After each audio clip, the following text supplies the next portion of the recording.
Oh, and here's a good example. This little girl has already been over here digging and tilling this up for us, and this is exactly what we want to have happen.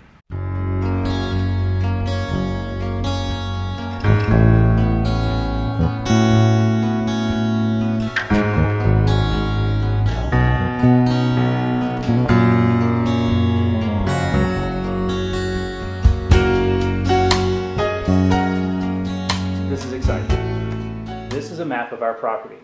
We're planning for the year ahead. Actually, we're planning for more than a year ahead. We're planning for the next several years.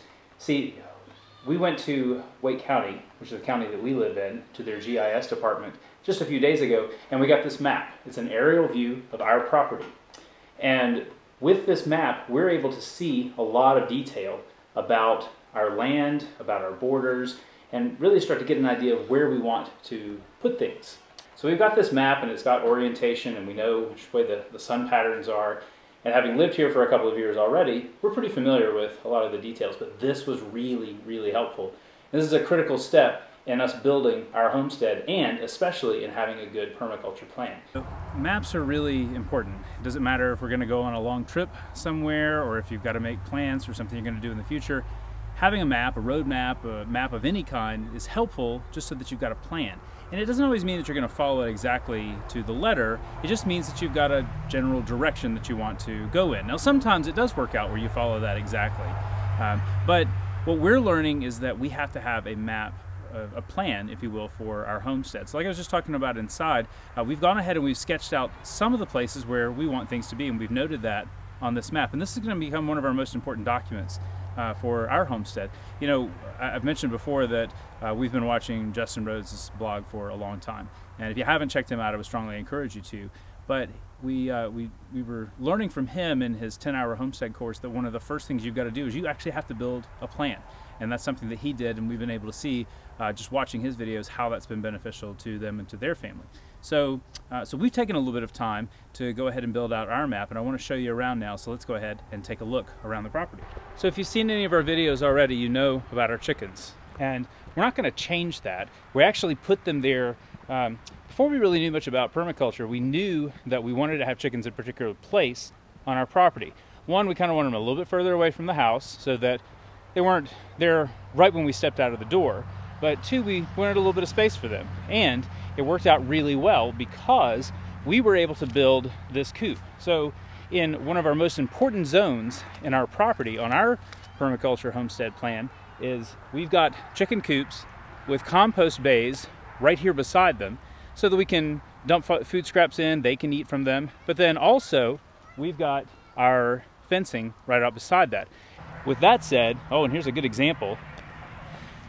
This little girl has already been over here digging and tilling this up for us, and this is exactly what we want to have happen.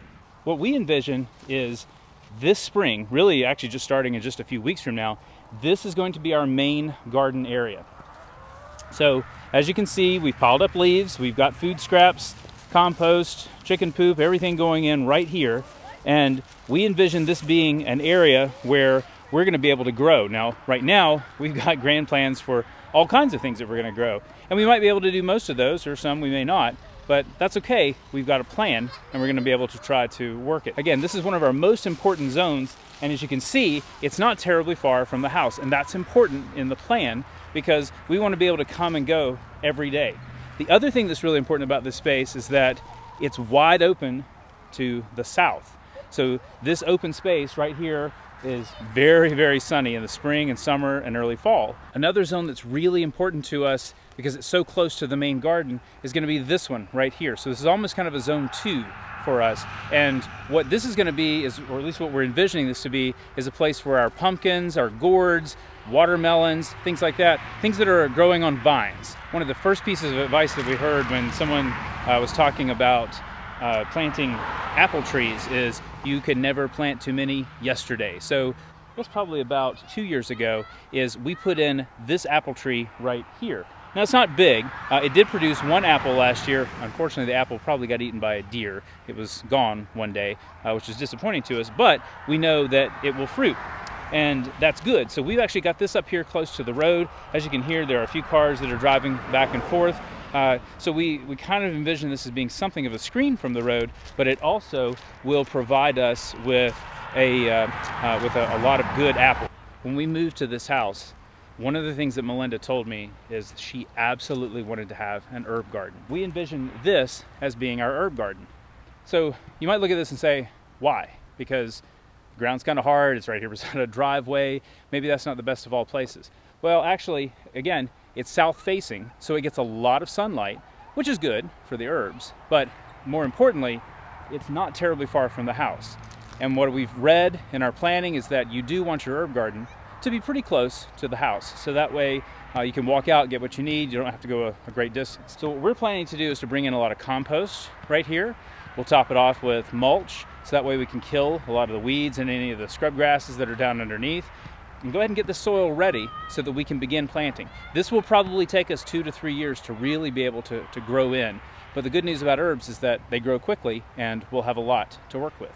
Another area that we started working with almost right away when we got here is a blueberry patch. We got several blueberry bushes, actually we got 4 blueberry bushes right away when we moved in.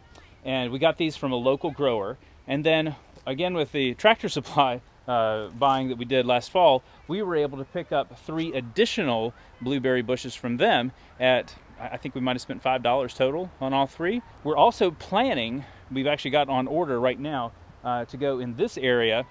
We've got raspberries and blackberry bushes that are going to be going in. We like grapes. Our family eats grapes like crazy. And what we're going to try to do right here, coming off of our laundry line that we built when we first moved in, is we want to do a small trellis. And we want to see if we can actually put in what are called some razzmatazz grapes. It's a new variety that had been created in the last few years by a grower at NC State.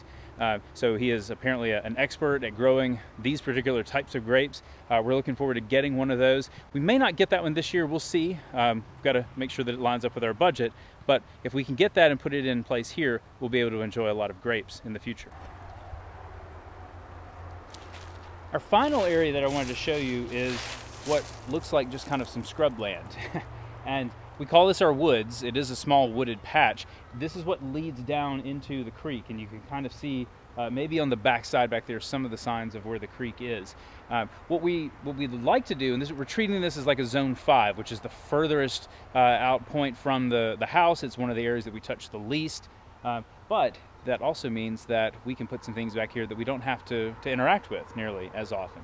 And for us, that means bees. We're probably not doing bees in 2017. But if we can get bees and put them back here, we cook a lot with honey. Melinda was great at getting rid of sugar from our diet several years ago. We really rarely ever have any kind of sugar, but we do use natural sweeteners like honey. And if anybody knows about buying honey, you know that it can be very expensive.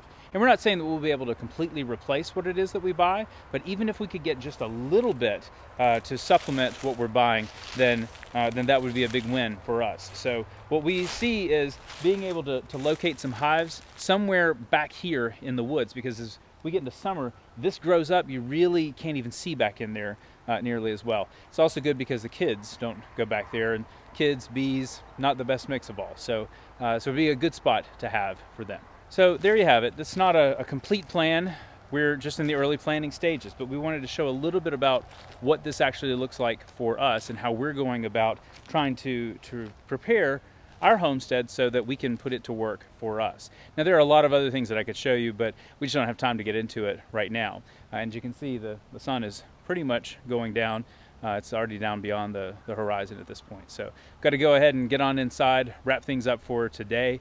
But again, we're very excited about our plan. This is a living document. We will continue to edit this and make changes and improvements as our family's needs change.